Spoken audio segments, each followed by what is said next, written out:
30 years into South Africa's democracy, and freedom is still very much a relative concept. Welcome back.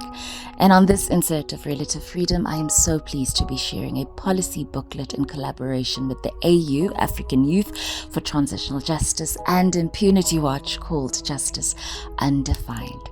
In the spirit of national dialogue in South Africa, it essentially seeks to spark a critical and imminent conversation on the state of intergenerational justice in South Africa, particularly when we talk about transitional justice, which is a unique and transitional form of justice that includes a wide variety of justice mechanisms, including reparations, memorialization, institutional reforms, and accountability.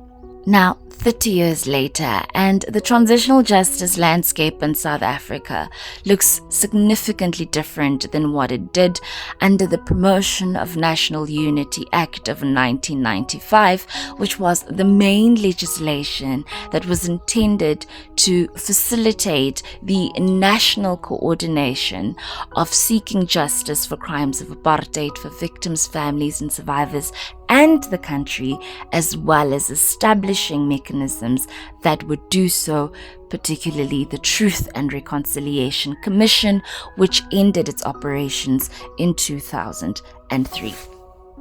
The period thereafter was followed by state inertia and allegations of political interference from the state towards addressing and implementing the TRC's recommendations, which led to delays, but most importantly, a miscarriage of justice for victims of apartheid, their descendants, and to a large extent, the country. We have heard of justice delayed, justice denied, justice deferred, but the state of intergenerational justice in this country is very much undefined.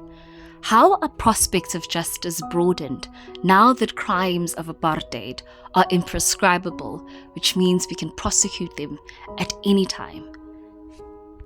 At a time when development has not caught up to the basic needs of its country, what does it mean when you tell a young person that it is the decade of reparations in Africa?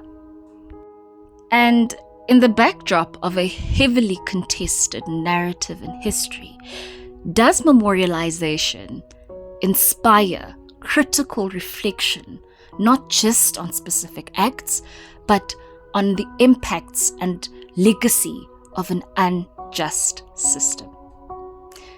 Do join us as we discuss Justice Undefined. Register, and I'll see you in dialogue.